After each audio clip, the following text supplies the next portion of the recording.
What? We're going to do another episode of the podcast? Well, it's like a great service android once said, here we go again.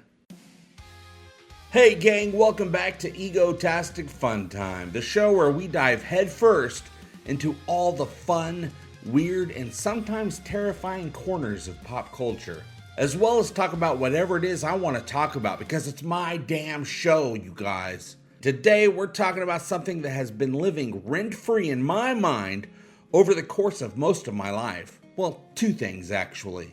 The first thing being Terminator 2, Judgment Day. It stands as one of the greatest sci-fi action films ever made. Its groundbreaking visual effects, intense action sequences, and compelling characters have cemented its legacy in cinematic history. And beyond the spectacle, though, the film carries a chilling message about the fragility of human existence. So come with me if you want to live in the world of the Terminators. At its core, T2 isn't just a story about killer robots and explosive battles. It's a stark reminder that humanity is always teetering on the edge of catastrophe.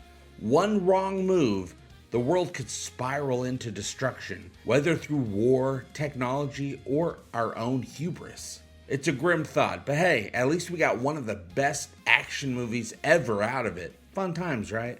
The second thing I want to talk about is the actual human concept of Judgment Day. The idea that the world is coming to an end. It's been a recurring topic throughout history, not just in my lifetime, but for countless generations before me, before you.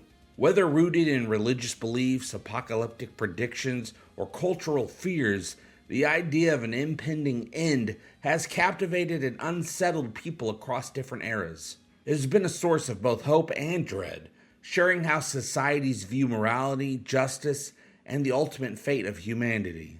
Oh wait, I can't believe I forgot. Before I go any deeper into this episode, I gotta make sure to thank today's sponsors of the show.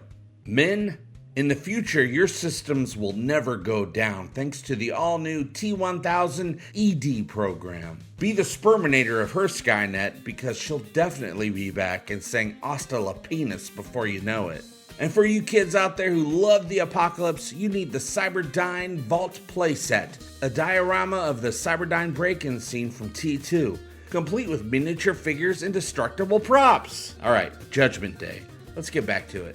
Throughout history, various prophecies and interpretations have fueled the belief that the end is near.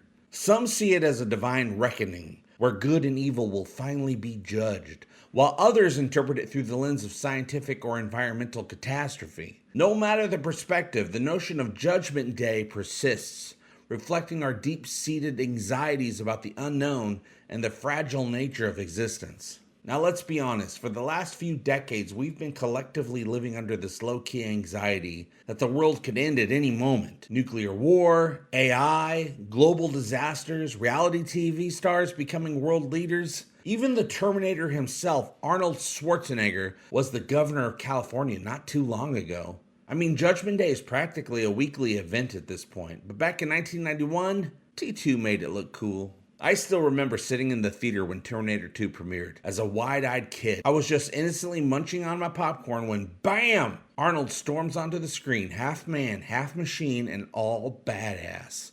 Then came the real shocker, the T1000, a villain made of liquid freaking metal. I'd never seen anything like it. Sure, I'd watch bad guys get shot before in a movie, but this was different.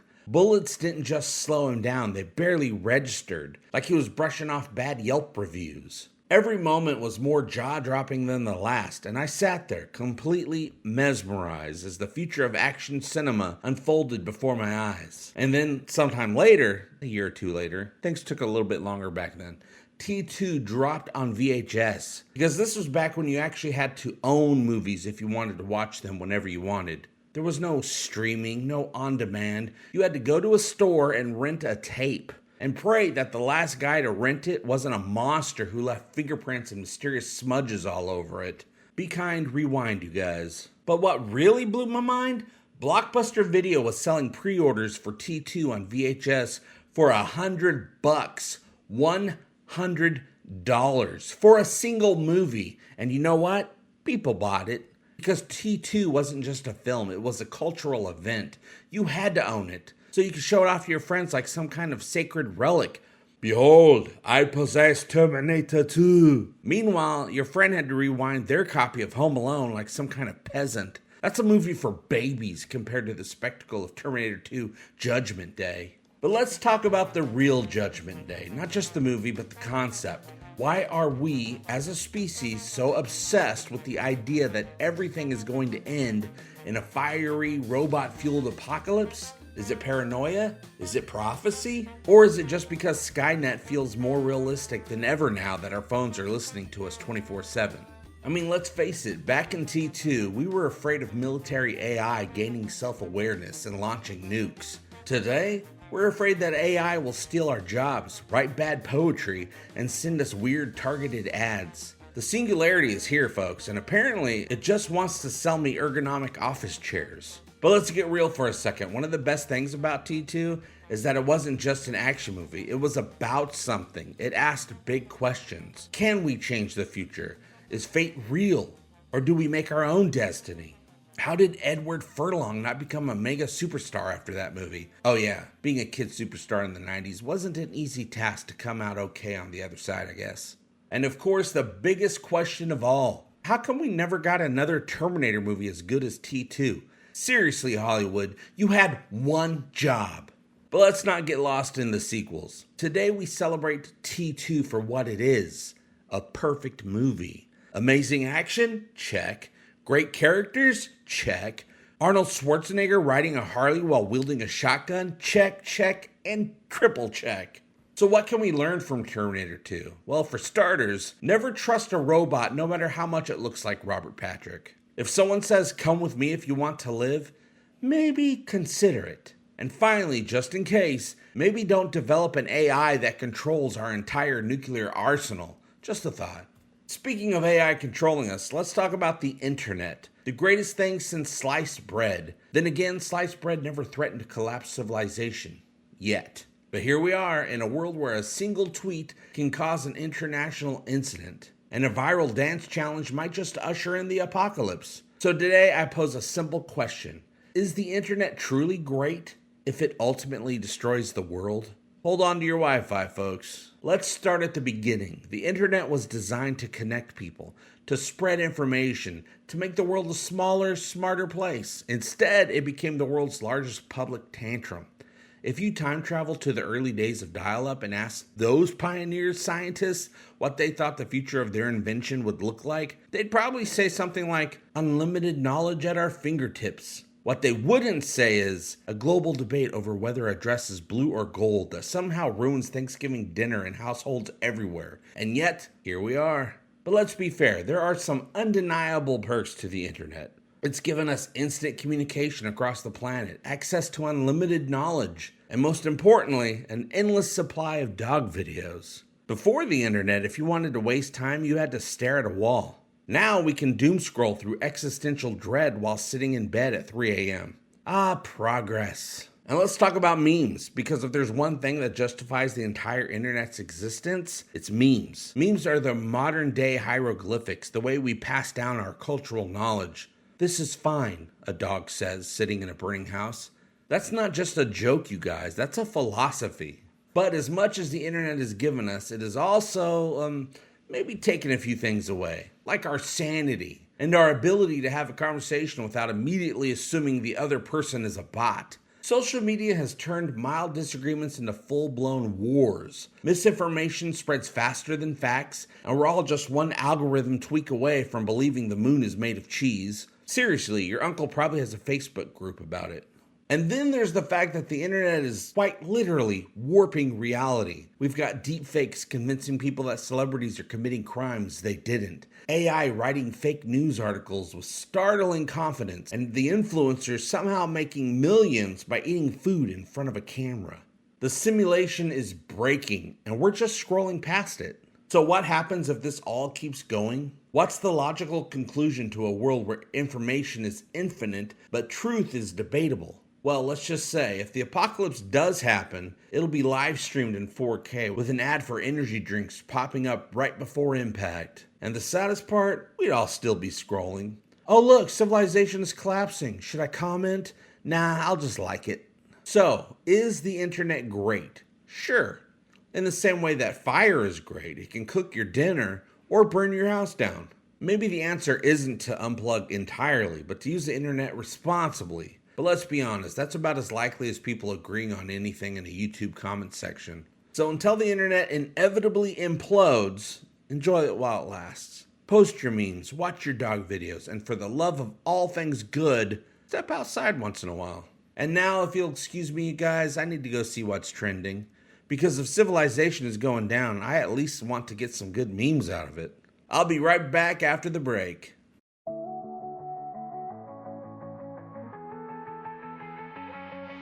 Morphin shape and never melt down. Be the machine that don't back down.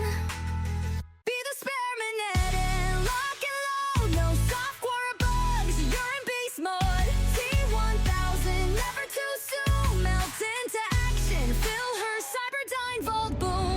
Be the Sperminator, lock and load. T1000 never gets old. Full metal power, never too late. Liquid metal, Egotastic T1000 ED pills. When you need to rise, no compromise. Because failure is not an option. Hey, welcome back to Egotastic FunTime, the podcast. In the world of the Terminator, there is a prophet, you guys. Our world has always claimed to have prophets. Some speak of peace, others predict doom, and then there's Sarah Connor, whose gospel isn't just about turning the other cheek, but loading a shotgun one-handed while wearing aviators. But how did she get here? How did a sweet feather-haired waitress from 1984 become the doomsday prepper of our nightmares, or dreams, depending on how you feel about biceps and grenades? To understand the legend, we must go back to a time before she could do a single pull-up. So here's Sarah Connor, ordinary, unassuming, absolutely not the kind of person you'd bet on in a war against killer robots. She spends her days serving burgers, her nights listening to bad 80s music, and all in all, she's just vibing. Until a 7-foot Austrian bodybuilder with the social skills of a Roomba decides she must die. At first, Sarah reacts as anyone would, by running, screaming, and letting her, spoiler alert, time-traveling baby daddy from the future do all the work. She's the textbook definition of damsel in distress. Except instead of being locked in a tower, she's locked in an existential crisis. But Sarah learns, she adapts. By the end of the Terminator, she's already changed. She's got a gun, a dog, and an apocalypse to prepare for. But it's nothing compared to what's coming next. Then the sequel arrives, and introducing the new, improved, 200% more traumatized Sarah Connor. Gone are the pastel sweaters. Gone is the innocent waitress. In her place, a woman who looks like she eats protein powder straight from the can and hasn't slept since 1985. Sarah has evolved from help me to get out of my damn way. She's no longer running from the apocalypse. She's hunting it down and punching it in the face. Sarah is now the prophet of Judgment Day.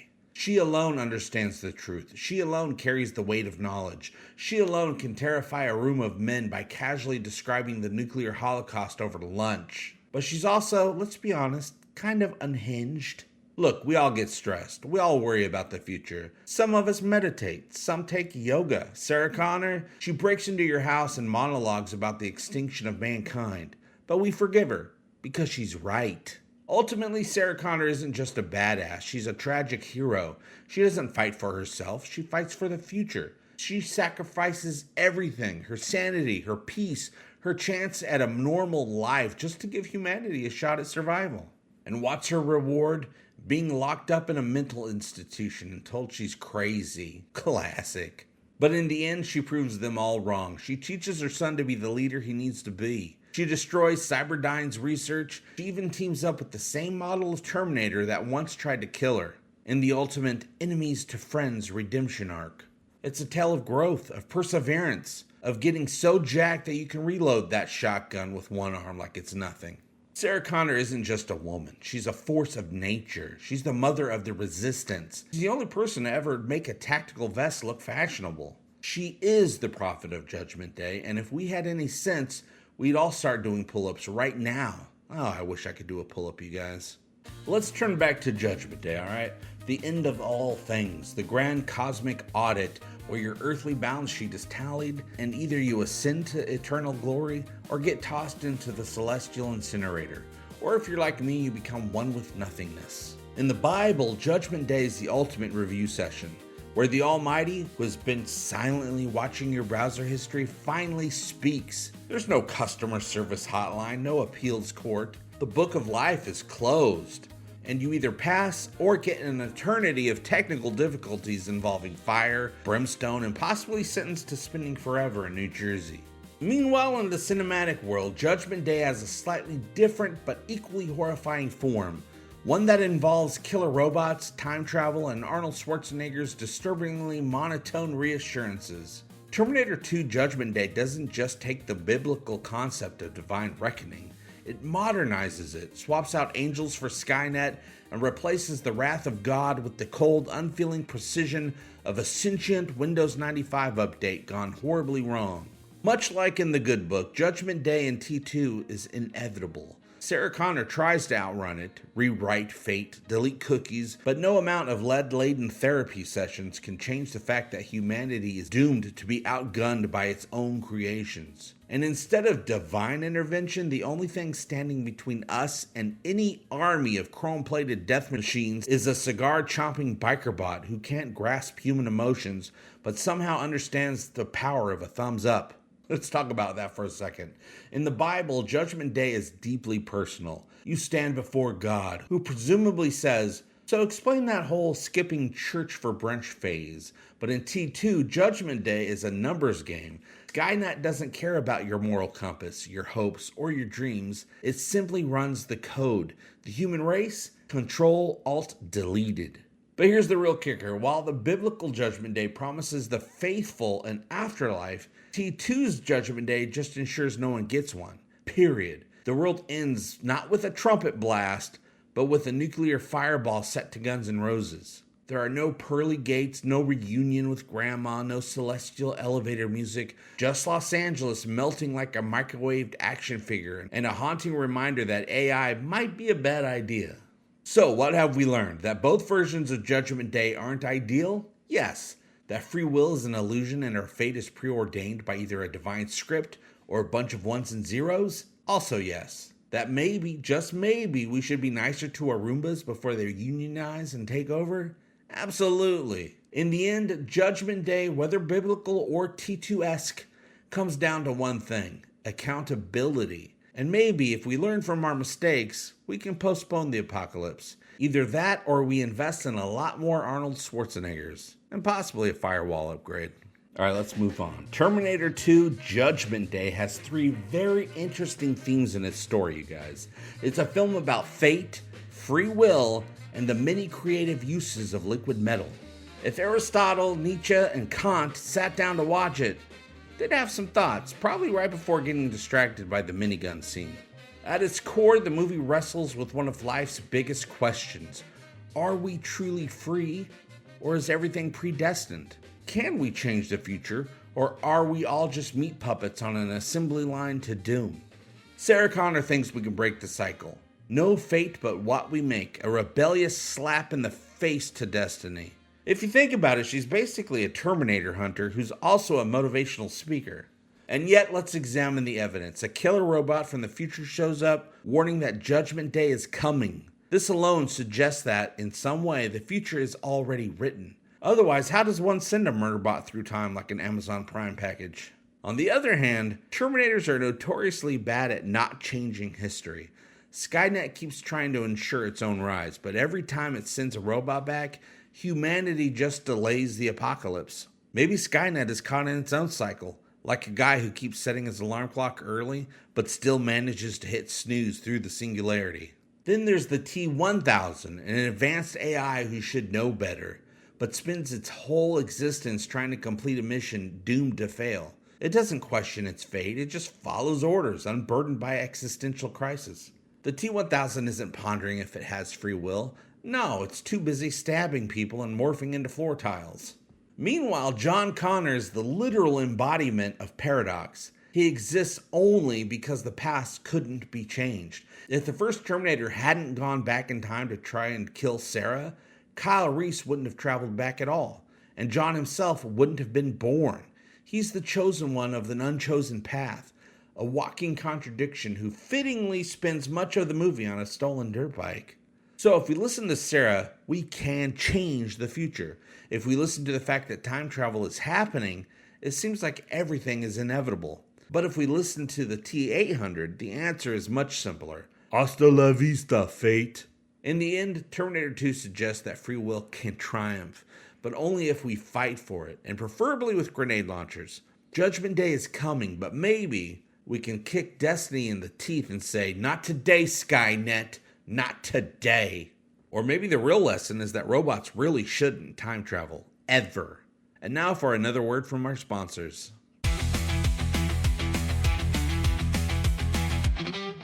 Deep in the lab, behind locked doors, Cyberdyne's got secrets, machines for war. But John and the gang, they've got a plan to shut it all down with the Terminator's hand. Boom, crash, break it down. Cyberdyne's fall into the ground. Set the charges, blast the core. No more Skynet, it's Judgment War. Cyberdyne Vault Playset comes with destructible props, T-800, John Connor, and battle-damaged T-1000 figures. Molten metal pits sold separately. Only the future is unwritten. Oh, you're back. Maybe there's a little bit of Terminator inside of you after all.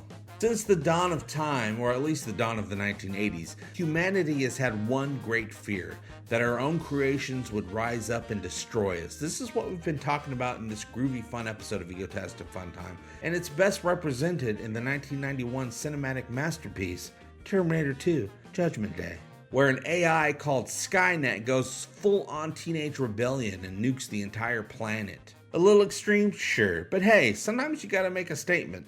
But should we really be afraid of our AI overlords? Or are we just paranoid boomers shaking our fists at technology like it's a TikTok trend we don't understand? Let's investigate. Back in the day, people weren't worried about AI, they were worried about nuclear war. The Cold War era had a simple equation. Superpowers plus too many nukes equal global barbecue. The fear was so real that schools taught children how to duck and cover, which, fun fact, does absolutely nothing against a 100 megaton warhead. Case in point, the schools I went to when growing up were built with a nuclear apocalypse in mind as well. All the windows in my school were tinted to protect our eyes from being harmed in the bright lights of a nuclear blast. Our faces melting off was fine, but something had to be done about our eyesight. A prescription for eyeglasses isn't cheap, by God. At least that's what my grandpa would say. This is the world Terminator 2 taps into. The idea that one day an overzealous AI with a bad attitude and unrestricted access to military-grade hardware would say, you know what? Humans are annoying. Let's hit the reset button. That's the magic of Skynet. It's not just a rogue AI. It's the culmination of every Cold War nightmare rolled into one steel skeleton murder machine. The fear that we'd give up too much control to technology, that our hubris would be our downfall, and that Arnold Schwarzenegger would always find a way to work "I'll be back" into casual conversation. But back then, it wasn't AI people were afraid of, it was human incompetence. The Cold War was less about the rise of the machines and more about the rise of two dudes in suits sweating over a big red button. Oh, look at the big red button, Beavis. Yeah, it's red. Fast forward to today, and the fear has shifted. Now, instead of nuclear Armageddon, people worry about AI stealing their jobs, deepfakes ruining democracy, and ChatGPT writing a Terminator 7 script where Skynet just decides to open a tech startup instead. And yet, let's be real, our AI today is no Skynet. The most advanced AI we have is basically a glorified autocorrect. Sure, it can write essays, generate images, and occasionally convince someone they're talking to a real person, but let's not pretend it's a strategic genius. If Skynet were anything like today's AI, Judgment Day would have been delayed because it kept getting stuck in a CAPTCHA loop to prove it isn't a robot. So, should we fear an AI apocalypse? Probably not. But should we be concerned about AI? Absolutely, because while it might not send killer robots after us anytime soon, it is already influencing our daily lives, controlling what we see online, deciding who gets hired, and making sure your Amazon package arrives within 24 hours, even if you didn't really need that glow-in-the-dark toilet seat. Maybe Terminator 2 wasn't just about killer robots. Maybe it was a warning. Less about AI destroying humanity and more about us handing over too much power to the machines without reading the fine print. Because if Skynet ever does become real, it won't come online with a nuclear launch. It'll start with a terms of service agreement we didn't bother to read. And that, gang, is how humanity ends. Not with a bang, but with a click here to accept. Okay, that's it. That's all I wanted to talk about today, and I talked about it. Mission accomplished. Target topic terminated.